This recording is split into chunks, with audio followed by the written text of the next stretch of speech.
Então, boa tarde a todos. Gostaria de agradecer, poder participar, é uma honra podendo participar com o professor Fernando, a professora Ana e os demais para a apresentação desse trabalho. Esse trabalho ele tem esse nome porque ele trata de um processo de evolução de um dos alunos que eu dou aula. Ele trabalhava com joalheria antes de entrar na faculdade, então ele já sabia todo o processo fabril, e ele queria demonstrar nesse trabalho exatamente como o design modificou o processo de desenvolvimento dele e aplicação nas peças finais. Então esse trabalho ele discorre exatamente de um foco de um produto, então é um trabalho bem técnico voltado para a parte de desenvolvimento, que mostra um pouco dessa experiência e como essa experiência modificou o pensamento dele. Então,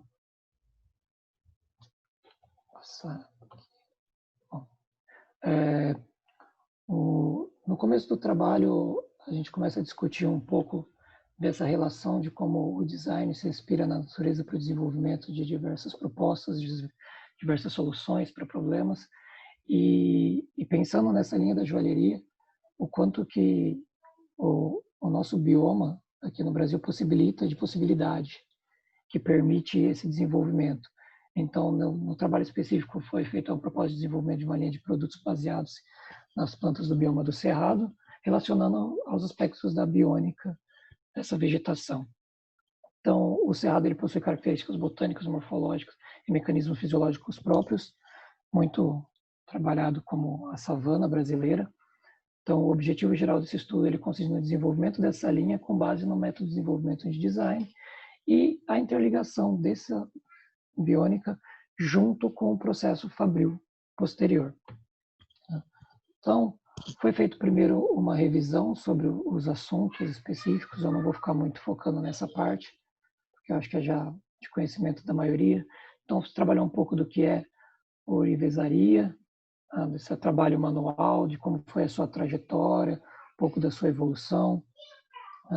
O material que foi selecionado de acordo com todos os estudos e materiais, principalmente de acesso mais facilitado ao público depois para esse produto final foi a prata.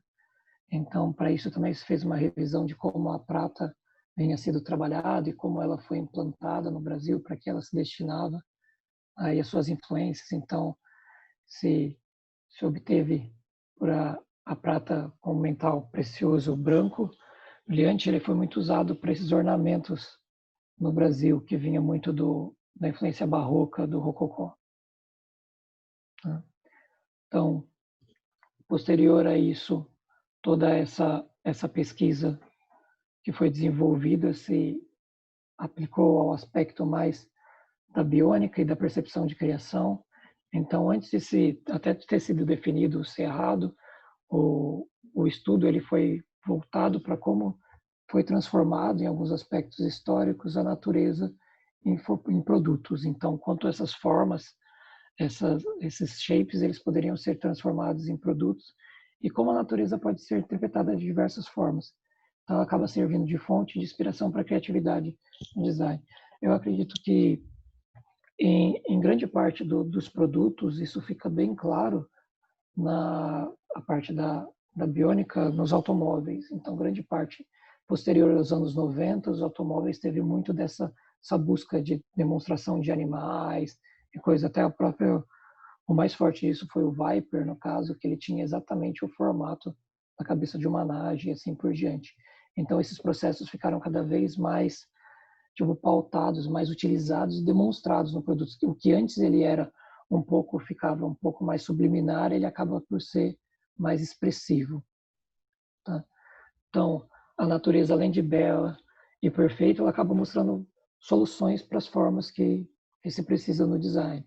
Até então, para o trabalho desse aluno, ele nem imaginava algo assim. O que ele utilizava de referências para os produtos que ele já desenvolvia e já comercializava era exatamente a própria joalheria, e não aspectos externos à joalheria, o que se fugiam do que era o tradicional da joalheria.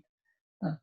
Então, falando um pouco do bioma selecionado, foi o Cerrado, porque quando foi buscado esse trabalho, se que sair um pouco da floresta amazônica. Aqui no Brasil a gente acaba por ser muito explorada a floresta amazônica, sendo que o Cerrado ele é o segundo maior. A área de ocupação tem mais de 2 milhões de quilômetros no Brasil. Então, para ilustrar, o Cerrado é internacionalmente traduzido como a savana brasileira. Então, ele tem aspecto mais seco, mas mesmo assim a sua flora é bastante diversificada, então tem uma cobertura vegetal muito grande também, é uma cobertura mais rasteira, tá? Mas isso acaba por trazer formas e fontes diferentes do que está acostumado a ver nessa busca de transformar a natureza, a flora, em produtos. O cerrado ele traz alguns aspectos de vegetação que não são tão comuns, tão utilizados. Então, apresenta diversas formas de vegetação, desde campos sem árvores ou arbusto até cerrado lenhoso, denso com florestas de galeria.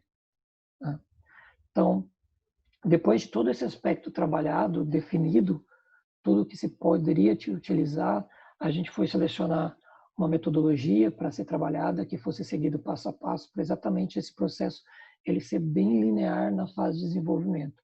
Então, para esse caso, foi selecionado a metodologia de Lobar, porque ela permite exatamente essas modificações. Então, foi feita a análise do problema.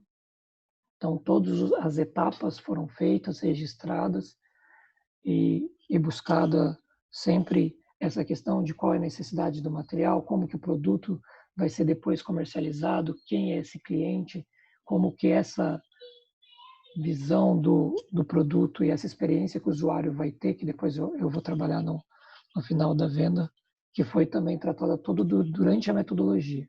Tá? Então, foi desenvolvidas as alternativas, os conceitos, os esboços todos feitos às mãos, os sketches, para todo o desenvolvimento. Tá? Aí depois o relatório, o projeto estrutural, e depois se passou o processo de produção, que depois teve uma mudança muito grande. Então, outra parte importantíssima nesse trabalho era a lista de requisitos.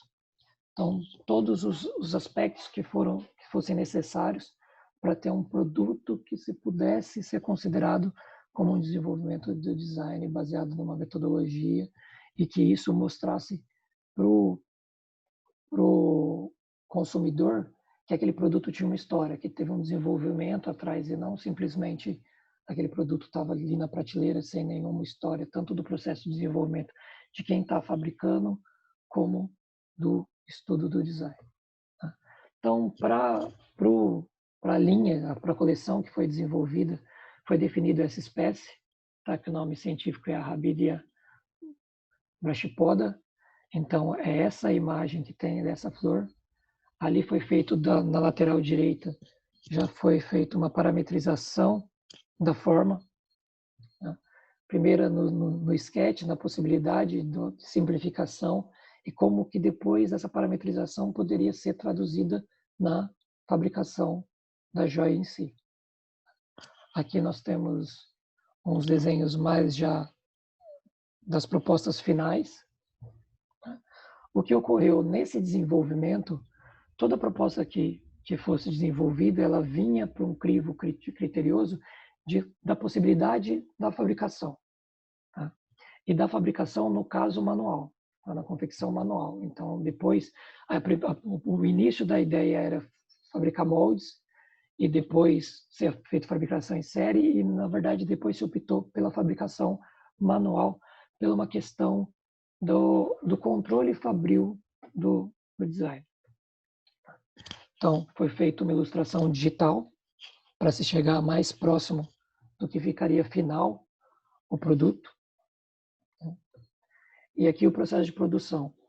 Então, toda a produção é realizada também pelo designer, por esse profissional.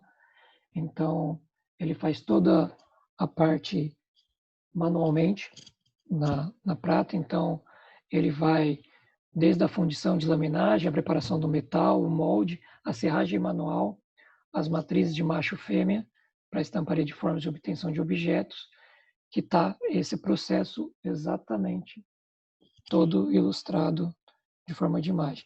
Então, toda essa linha foi feita de forma manual. Tá? Então, nós temos aí o resultado do produto final, que traduz exatamente a flora do cerrado, e o do porquê desse processo. Na verdade, esse produto ele é vendido numa loja específica aqui de Bauru, que só vende produtos artesanais, que tem um projeto por trás. E essa loja, ela normalmente quando é feita a venda, esse produto vai com todo o histórico do desenvolvimento e do porquê que aquela peça foi desenvolvida, qual que é o objetivo dela. Então, trazendo todo esse aspecto da história, do processo de desenvolvimento, da influência, de como aquele, que a gente pode falar do briefing do, do, do usuário acaba sendo traduzido no produto final. Então, a ideia é que a experiência que esse usuário tenha ao ter esse produto e ao utilizar é de entender todo esse processo, toda essa história, toda essa carga que toda a vegetação brasileira tem, e isso traduzido numa forma de joalheria. Tá? Então, concluindo de maneira bem rápida o estudo, então, o estudo demonstra a capacidade do uso de uma metodologia do design geral de maneira aplicada a um produto específico. Então, induzir de maneira mais intuitiva o processo de criação, o relacionamento do uso da biônica com inspiração no bioma do Cerrado, aprimorou e determinou o conceito do projeto e possibilitou a obtenção desse resultado, não só o conceitual, mas chegando exatamente ao produto final, que é uma coisa, às vezes, que o design acaba não tendo todo esse controle do desenvolvimento. Então, você acaba desenvolvendo. Na minha experiência profissional, eu trabalhei muito com moldes plásticos, com automoldagem. Então, você acaba desenvolvendo todo o projeto, mas você não tem o controle do processo final e de como aquilo vai ser finalizado. Então, nesse caso, por ser todo manual, ele é feito sempre com os requisitos, padrões e com a qualidade definida pelo designer. Então, esse desenvolvimento completo do conjunto de Zoya baseado na biomecânica aproximou a aproximação do novo produto ao ambiente, ao qual os usuários estão familiarizados, estão demonstrando também essa possibilidade. Então, esse estudo permite pensar como a natureza e os seus métodos objetivos pode contribuir no processo da criação de projetos, sejam eles quais forem, nesse caso específico, a joalheria. Então, vale ressaltar também o trabalho artesanal do ourives no desenvolvimento das joias, em transformar metais em grandes artes e conceitos com significado. Então, essa agregação do valor do trabalho também do ourives, não só do designer, mas também do processo, que é um processo todo minucioso, para exatamente ficar com o aspecto mais próximo do projeto, traduzindo isso para o usuário final. Né? Então, a ideia geral do trabalho é essa. Eu fico à disposição para as perguntas, pois à disposição meu e-mail também, acaso queiram depois tentar entrar em contato com o aluno que desenvolve as peças ou com a loja que comercializa, eu fico à disposição. Muito obrigado, Carlos Plácido da Silva. Temos várias pessoas presentes na sala, nomeadamente, uma das coisas interessantes desta sessão é que os primeiros 4 participantes, todos eles tocam na parte de joalharia, o que não é habitual, pelo menos pela minha experiência, sobretudo em termos da IMAD, e o que é interessante. Por isso, eu passaria agora para a audiência, para se quiserem colocar alguma questão ao João Carlos. Eu gostaria de colocar uma questão. Muito bem, professora Mónica Antes de colocar essa questão, congratulo-me imenso que esta área esteja a ser tratada no âmbito de várias intervenções, dada a sua proximidade também ao campo do design. Aquilo que eu gostaria de perguntar ao palestrante é, de facto, como é que depois é feita essa comunicação de uma história ou de uma narrativa ao público, não é? Já na parte da comercialização Sim. também do produto, como é que o investigador tratou essa componente, se ela fez parte realmente também do próprio projeto de investigação ou não, mas como é que é feita essa comunicação, que é tão importante, absolutamente fundamental. Sim, o processo ele foi todo desenvolvido e essa identificação foi feita só na hora que o produto já estava finalizado. Então, assim, a preocupação da valorização do objeto veio posterior, porque veio assim, então, tudo bem, agora nós vamos pôr esse produto no mercado. mas como valorizar esse produto e toda a história que ele tem, sendo que o cliente em si, ele vai pegar o produto, receber e ele não vai ter todo esse aspecto. Aqui no Brasil, isso eu posso falar uns 4, 5 anos atrás, começou com essa valorização exatamente das matérias naturais, do reuso, e começou muito com os óculos de madeira. Então, uma empresa Lift, ela começou exatamente a comercializar esses óculos e descrever de onde vinha essa madeira e por quê. E até a relatar que tipo de música quem estava desenvolvendo esse óculos estava escutando no momento do desenvolvimento. Então, a partir daí, a gente tratou exatamente de trazer essa experiência para o usuário.